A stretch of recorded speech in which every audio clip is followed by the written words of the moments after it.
The morning sun, a familiar and faithful visitor, poured through the great bay window of the living room, a cascade of liquid gold that set the dust motes dancing in its beams. My late husband, George, had a poet's heart for such simple things. He called it God's glitter, a small daily miracle. I sat in his armchair, a hulking piece of worn dark brown leather that still held the faint, comforting scent of his pipe tobacco and the perfect, permanent impression of his body. It was my sanctuary within a sanctuary. In my hands, I clutched the old, silver-plated frame holding his photograph. In it, he was barely 30, his face alight with a proud, beaming smile, one hand resting on a newly planted sapling. That sapling was now the magnificent, sprawling oak tree that dominated our backyard, its branches a sprawling canopy of green that had shaded 3 generations of our family. That tree was as much a part of our story as I was. George planted it on the very day our son, Kevin, was born. It was our history, our roots, etched deep into the rich soil of this land. The delicate, spicy fragrance of my prize-winning peace roses drifted in on a gentle breeze, a perfume that seemed to be woven into the very fabric of the house, clinging to every memory I held dear. Every creak of the polished oak floorboards was a familiar whisper, every tiny chip in the eggshell white paint of the trim, a scar from a life fully lived, a misplaced ladder, a rambunctious toddler, a moment of joyful carelessness. This house wasn't just an assembly of wood, plaster, and nails. It was a living, breathing archive of my love, my triumphs, my deepest joys, and my most profound grief. It was the vessel that held the entirety of my life with George. Kevin entered the room, his footsteps too quick, too sharp for the quiet reverence of the morning. He wore a bright, painstakingly artificial smile that never quite reached his eyes. He leaned down and kissed my cheek, a perfunctory gesture that felt more like a social obligation than a genuine act of affection. "Morning, Mom. How are you feeling today?" he asked, his gaze already sweeping the room, calculating and cold. "The old place is looking a bit, well, it's a lot for one person to handle, isn't it?" He didn't see the sunlight catching on the crystal vase George had given me for our 20th anniversary. He didn't see the worn spot on the rug where we danced on New Year's Eve. He saw square footage. He saw market value. He saw untapped potential for profit. Where I saw the love George and I had poured into every single corner, he saw a depreciating asset, a liability. I had started noticing this chilling shift in him over the past year, ever since he'd made partner at his law firm. His visits, once a source of comfort, had transformed into thinly veiled inspections. He'd tap the walls, listening for things I couldn't hear, check the water pressure in the kitchen, and make casual, off-the-cuff remarks about the monumental effort the yard required. "It's my home, Kevin. It fits me perfectly," I said, my voice softer than I intended, a near whisper. I traced the cool glass over George's handsome face in the photograph, seeking his strength. I could almost hear his voice, a low, comforting rumble from a sun-drenched memory years ago, as we sat on a plaid blanket under that very oak tree, then already a formidable giant. "Beatrice," he had said, his large, calloused hand completely covering mine, his gaze serious. "People put their faith in banks and papers that can burn or be lost. I put my faith in the earth, in something real. If anything ever happens to me, and if you ever find yourself in a place of true need, you remember what's under our roots." He'd been so earnest, his eyes conveying a gravity I didn't fully comprehend at the time. I had laughed it off as one of his wonderfully eccentric notions, but the memory, the sheer intensity of his words, had been seared into my mind. I never forgot. I never forgot the heavy, satisfying thud of the metal box he buried, nor the long, knowing look he gave me afterward, a look that sealed a promise between us.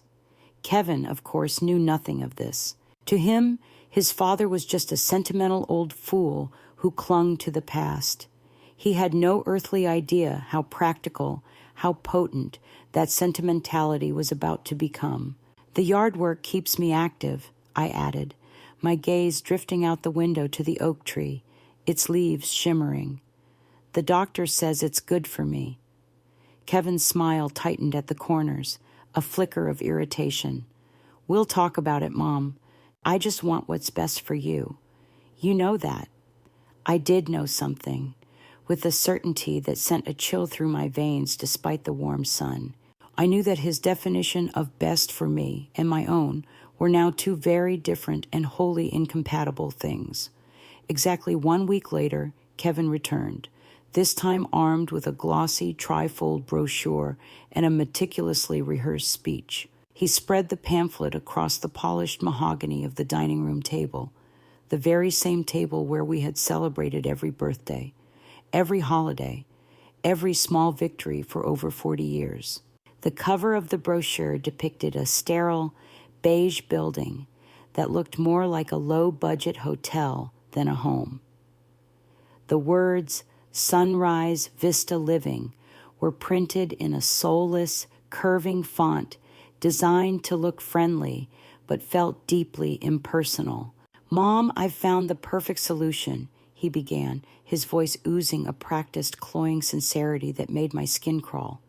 This place is absolutely state-of-the-art. Think about it. No more worrying about the lawn, no more leaky faucets, no more struggling with those steep stairs.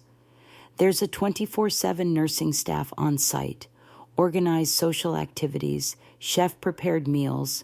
It's safe. It's secure. He was selling it like a used car, pointing at professionally staged photographs of smiling, silver-haired strangers playing bingo and participating in a water aerobics class.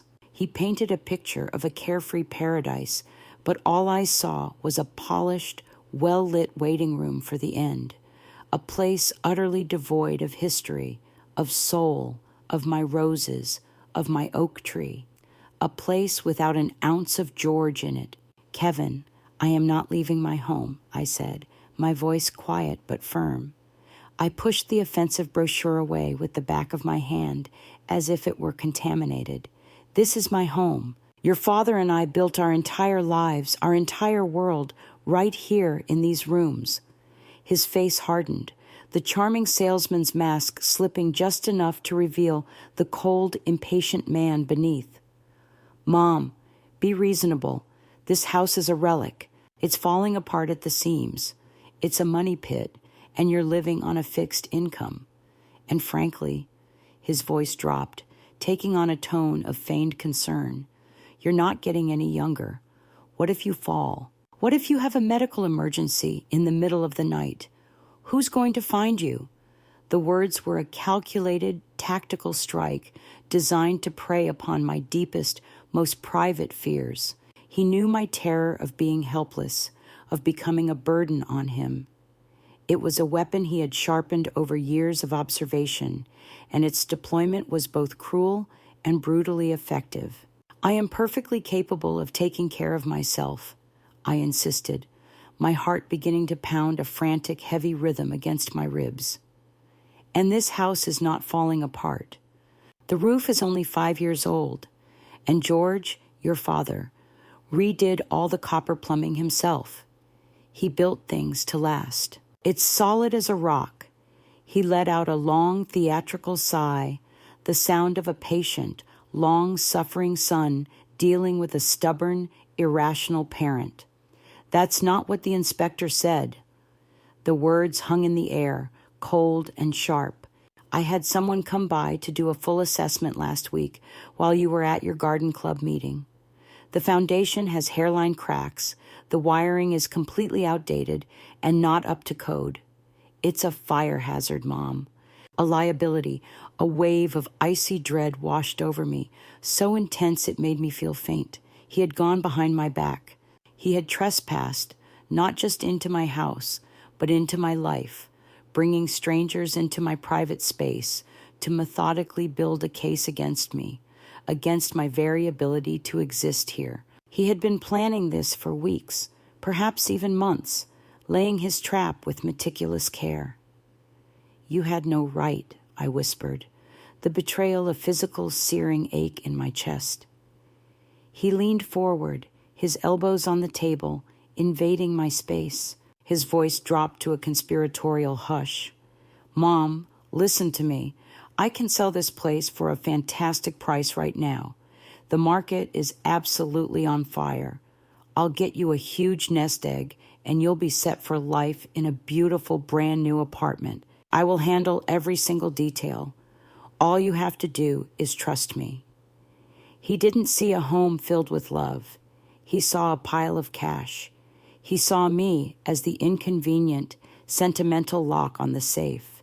I looked from his eager, greedy eyes to the window, to my oak tree standing like a stoic, faithful sentinel in the yard. George's words echoed in my mind again, a lifeline in a turbulent sea of deceit. Remember what's under our roots. I knew in that moment that I could not fight Kevin head on.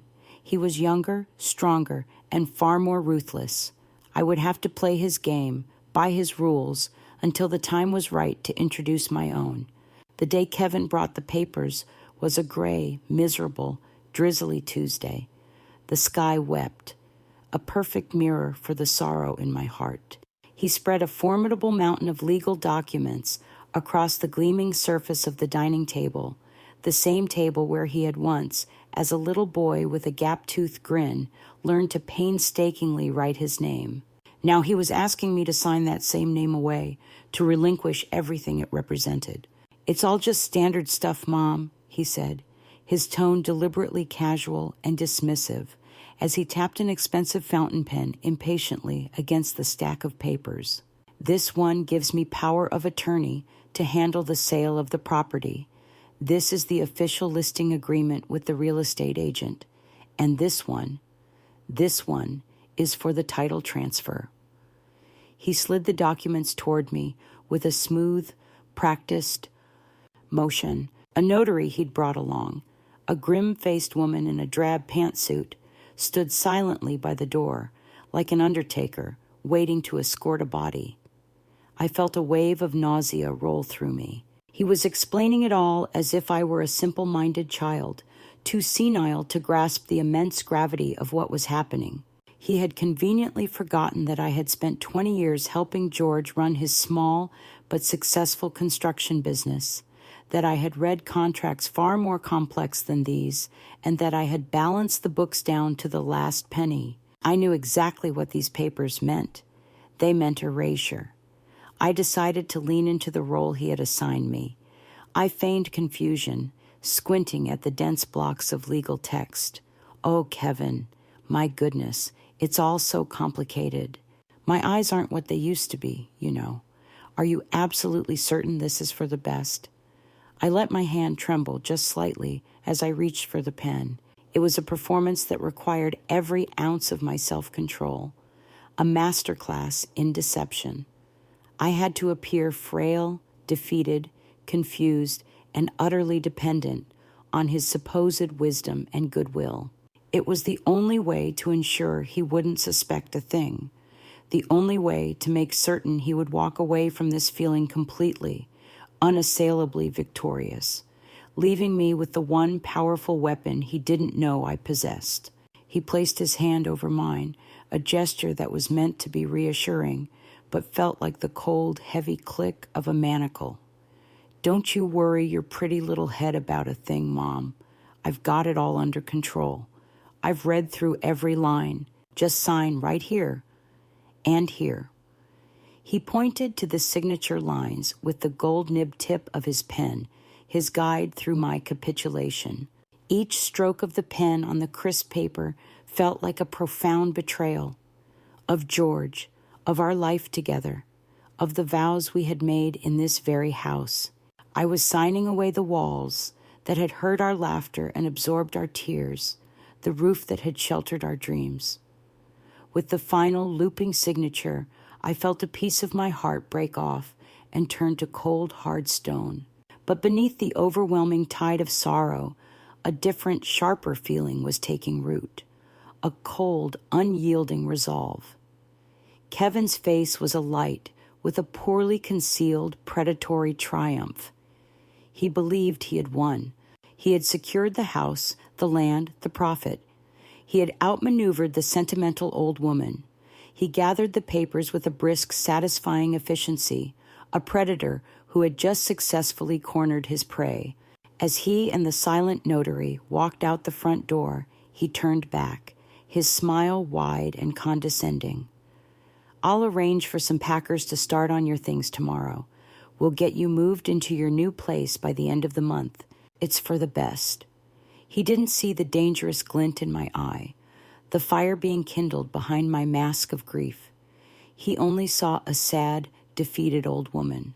He had no idea that he had only signed for the house and the small, legally partitioned parcel it sat on. He knew nothing of the original deed, the one that encompassed so much more, the one resting safely in its dark metal tomb, waiting patiently for its moment. The real prize wasn't in the sheaf of papers he held so tightly. It was buried deep in the cool, dark earth under the ever-watchful branches of the old oak tree. The new place, as Kevin called it, was every bit as soulless and bleak as the brochure had promised. And then some. It was a cramped one-bedroom apartment on the third floor of a monolithic beige stucco building that smelled oppressively of industrial disinfectant and boiled cabbage. My one window looked out not onto a garden of roses, but onto a vast cracked concrete parking lot, its landscape dotted with oil stains. There was no grand oak tree, no birdsong, just the constant, monotonous hum of traffic from the nearby freeway, a sound that grated on the nerves. Kevin directed the movers with an air of barely concealed, impatient authority, waving his hand dismissively and telling them to just put the boxes anywhere, it doesn't matter. My treasured belongings, the majestic grandfather clock whose chimes had marked the hours of my life for half a century, the tall bookshelf George had built with his own hands, my delicate collection of porcelain birds, were unceremoniously dumped in the small, claustrophobic living room, creating a fortress of brown, cardboard around me, trapping me in my own life's clutter. He didn't even offer to stay and help me unpack a single box. Once the movers had trundled out, he pulled a crisp bank check from the inner pocket of his tailored jacket and placed it on the small, yellowed Formica countertop in the kitchenette. "Here you go, Mom," he said, his voice brimming with a false, self-congratulatory magnanimity. $100,000, just like I promised. That's more than enough to cover your rent here for years and anything else you might possibly need. You're all set." A pittance. An insult. I knew for a fact that our house, with its large, desirable lot in a rapidly developing neighborhood, was worth at least 5, maybe 6 times that amount. He had sold our legacy, our history, for a quick, tidy profit, pocketing the lion's share for himself and tossing me the scraps, expecting me to be grateful for his generosity. He truly believed that money was the ultimate balm for any wound, that this check would placate me and absolve him of his sins. He couldn't have been more profoundly, disastrously wrong. I stared at the check, then at his smug, self-satisfied face. I felt nothing but a vast, hollow emptiness, which was quickly followed by a surge of pure, cold fury. "I've got to run," he said, already backing toward the door, checking his expensive watch. "Big meeting at the office. Can't be late. I'll try to stop by next week, see how you're settling in." He was gone before I could even formulate a response.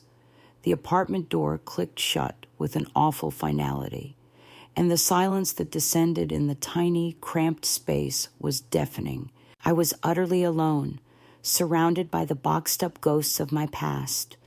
For a moment, a long, terrible moment, I allowed the full weight of my grief to wash over me.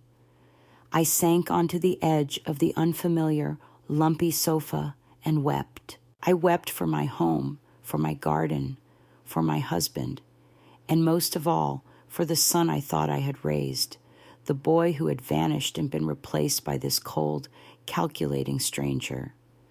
But the tears did not last long. They were a necessary release, but not a solution. They were replaced by a steely, unshakable determination.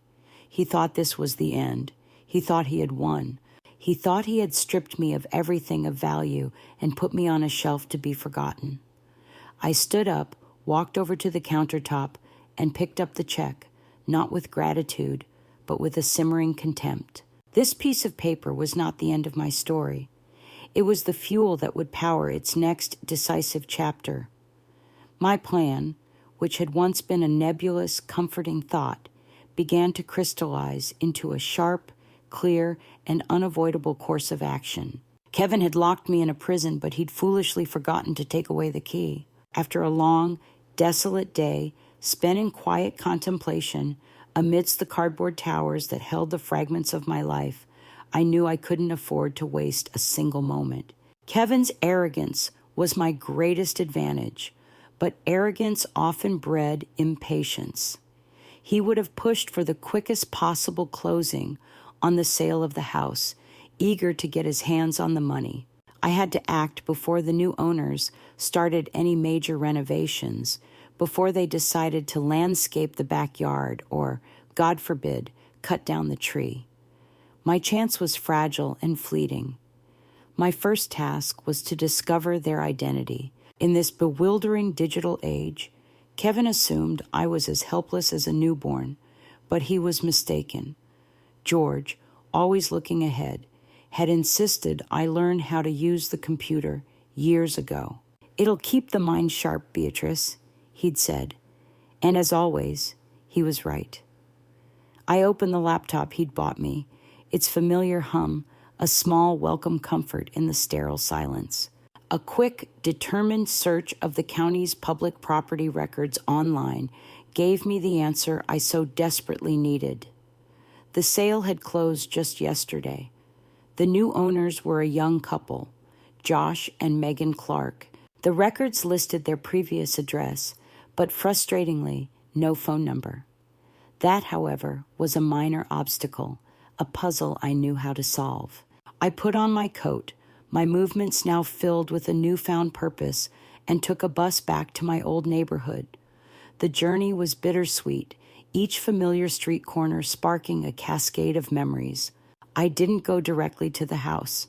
I couldn't bear the sight of it, knowing strangers were inside, and a sold sign was likely scarring the front lawn like a fresh wound.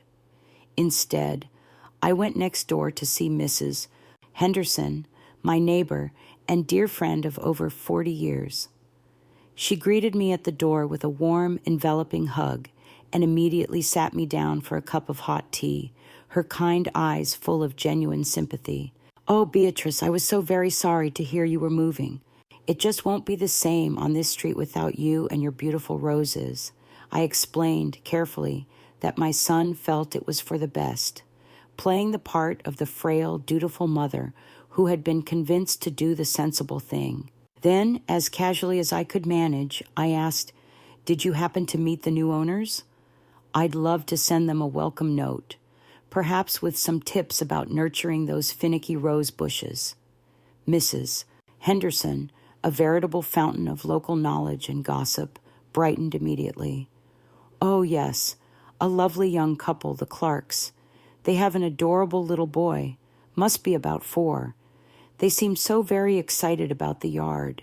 Megan, the wife, she gave me her number just in case any packages for them arrived early." She bustled off and returned with a small notepad, scribbling the precious 10 digits on a piece of paper and handing it to me. My heart gave a triumphant, powerful leap. I had it. Back in my sterile, lonely apartment, I sat with the slip of paper for a long time, the numbers seeming to hum with potential energy. My finger hovered over the keypad of my old, trusty flip phone. This was it. This was the point of no return. I took a deep, steadying breath, marshaled my nerves, and made the call. A pleasant, light female voice answered on the second ring. "Hello? Hello, "Is this Megan Clark?" I asked, my voice remarkably calm and measured, betraying none of the turmoil within me. "Yes, it is. Who's calling, please?" "My name is Beatrice Coleman. I am the former owner of the house you just purchased on Elm Street." There was a slight, understandable pause on the other end. "Oh, hello, Mrs. Coleman. It's such a beautiful home. We feel so lucky. We're so thrilled." "Thank you, my dear," I said. "I'm very glad you think so. The reason I'm calling is, well, it's a bit unusual. There is something of great personal and financial importance on the property that was not included in the sale. Something my late husband left behind for me. It's a matter of some urgency. It's buried under the old oak tree in the backyard." 2 days later, I found myself sitting in the living room of my old house. My house.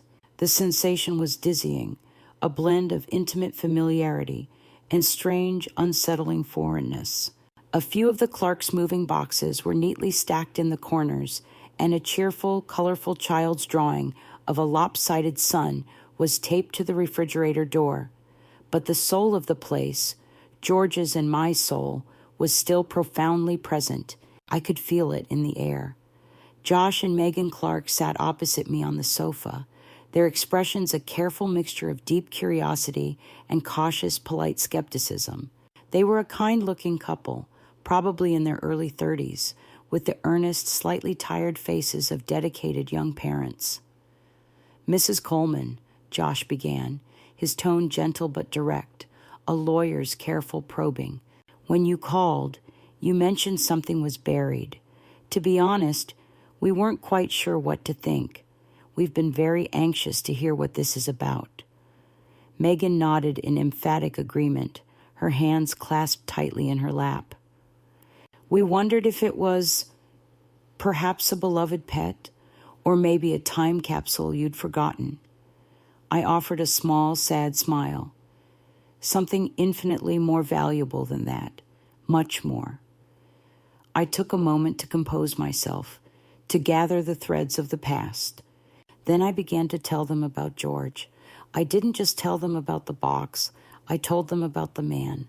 I told them how he was a passionate amateur historian, a man endlessly fascinated by the origins of things, by the stories hidden in the land itself.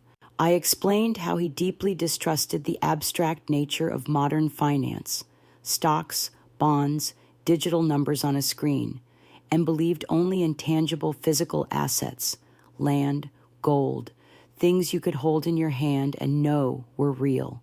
Our town was founded in the 1850s during the land rush, I explained, my voice gaining strength and confidence with every word. And this very property was one of the original homesteads. George spent years of his life tracing its history, poring over dusty maps and records at the county archives. He discovered that the original deed for this land wasn't for the single residential lot it is today, but for a huge 50-acre tract that stretched all the way from the road down to Blackwater Creek. Their eyes widened in unison. That land was now covered with a dozen other houses, a small shopping plaza, and a park. Through a network of collectors, he managed to track down and acquire the original, hand-drawn, vellum deed from a descendant of the founding family, I continued, my voice now ringing with a quiet pride. It was his prized possession. He said that in the eyes of old, original property law, that single document held more legal weight than any of the modern plat maps the county had drawn up since. I leaned forward, my gaze direct and unwavering, holding theirs. My son, Kevin, knew nothing of this. He only saw the house. He sold you this property based on the current subdivided property lines. But the original deed, the primary title which legally supersedes all the partition lots that came after, was never entered into the modern record. George believed it was our ultimate insurance policy, a fail-safe against disaster. He put that deed, along with a collection of rare gold and silver coins he'd amassed over a lifetime, into a waterproof, fireproof metal box and buried it. He made me promise, on his honor, that I would only use it if I was ever in true, desperate need.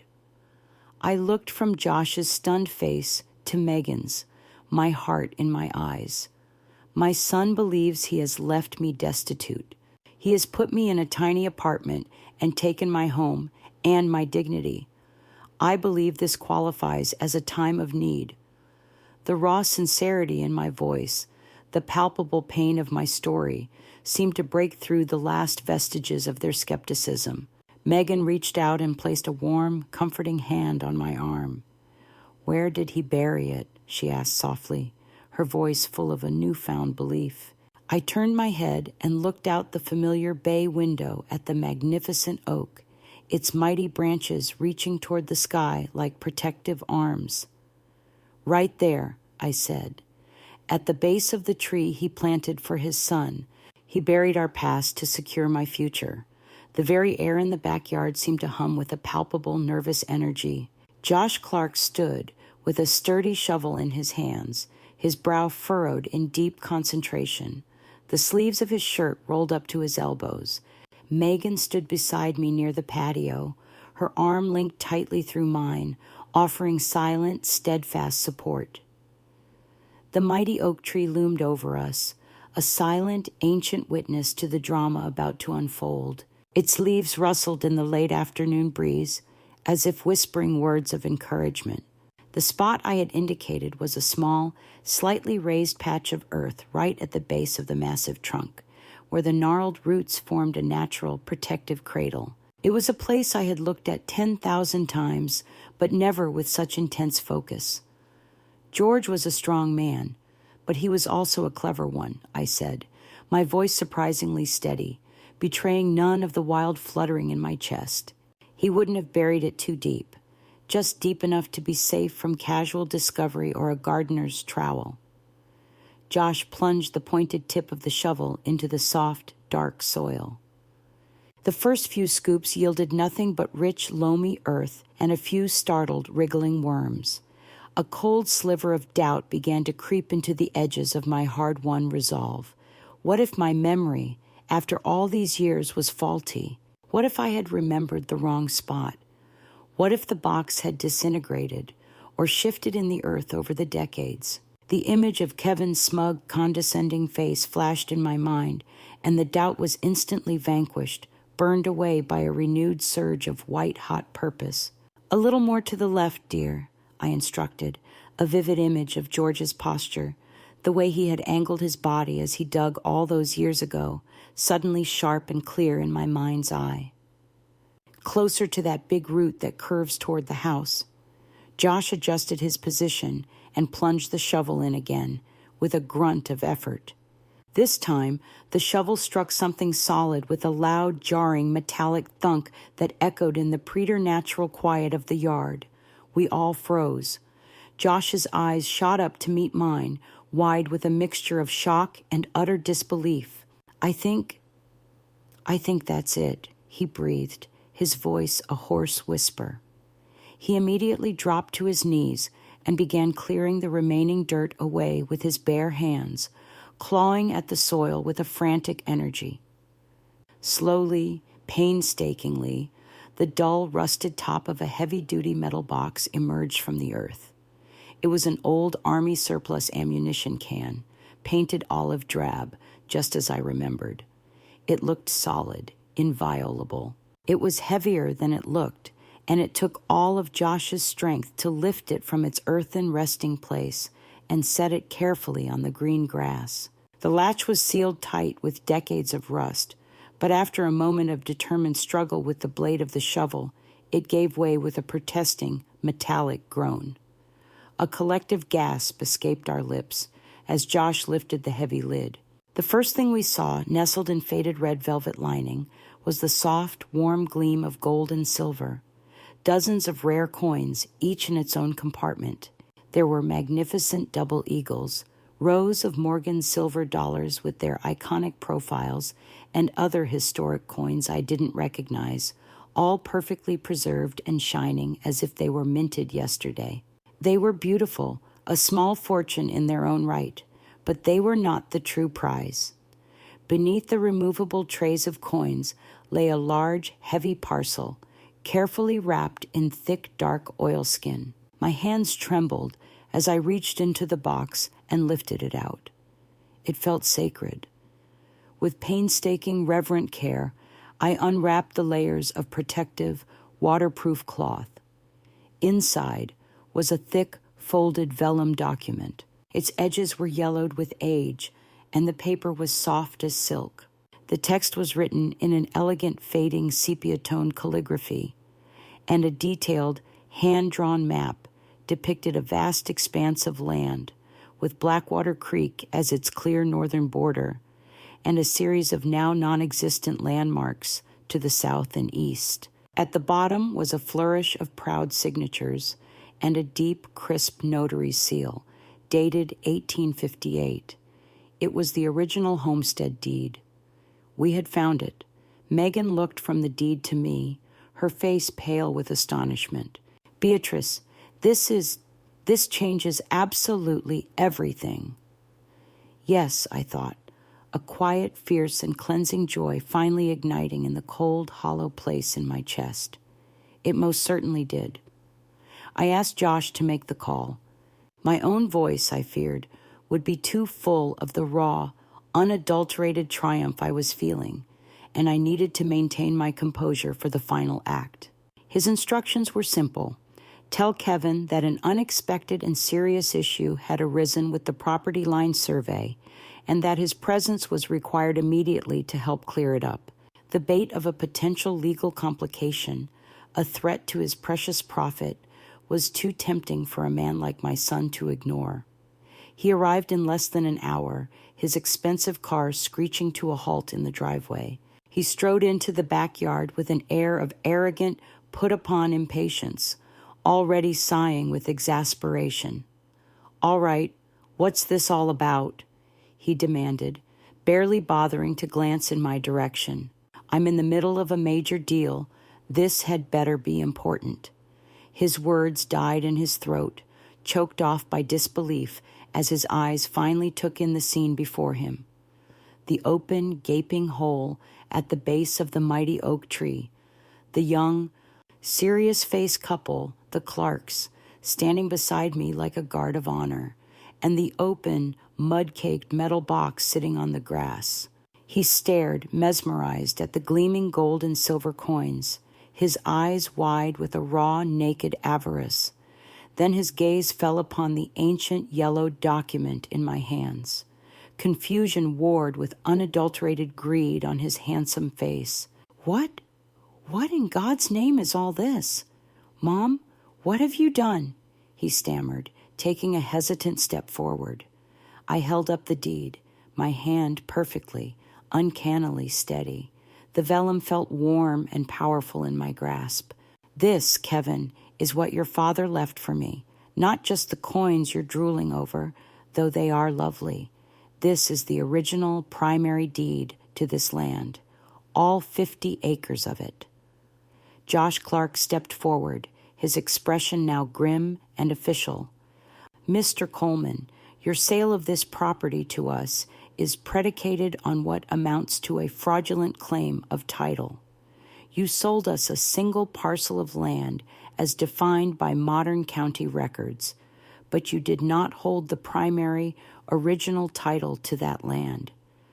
According to this document, which our attorney has already preliminarily verified via emailed photos, your mother is the sole legal heir to the entire 50-acre tract as laid out in the 1858 founding charter. In short, you sold something that was never yours to sell." The color drained completely from Kevin's face. He looked from the deed to Josh, then finally to me, the full, catastrophic implication of his actions finally crashing down upon him with the force of a tidal wave. The sale was void. He would have to return the Clark's money, the substantial sum he had already likely invested or spent. He would face crippling lawsuits, not only from the Clarks for fraud and damages, but potentially from the owners of every other property sitting on the original tract. He was facing total abject financial ruin and a public humiliation that would destroy his career. "No, that's impossible. It's just some crazy old piece of paper," he yelled, his voice cracking, pitching high with panic and desperation. He took a step toward me, his face a mask of fury. "You did this to me," he screamed, pointing a trembling, accusatory finger at my face. "After everything I did for you." "What you did," I said, my voice ringing out across the yard with a clarity and strength I hadn't known I still possessed, "was to sell your family's home out from under your own mother. You cast me aside for a pittance and revealed your true, greedy, and hollow heart. You thought I was weak, foolish, and finished. You underestimated me, and most of all, you underestimated your father." I looked at him then, not with hatred, but with a profound and weary pity. He was a hollow man, built on a foundation of greed, and now his entire world was collapsing around him. The Clarks, true to their kind and honorable nature, worked with me and a team of formidable lawyers. The old deed held up in court, an unbreakable link to the past. The land was reassessed, and I, Beatrice Coleman, was awarded a fortune that dwarfed what Kevin had tried to steal. I gifted the Clarks the house and their plot of land outright, a small token for their decency and kindness. With the rest, I bought a beautiful, sun-drenched cottage with a sprawling garden of its own, not far from the sea.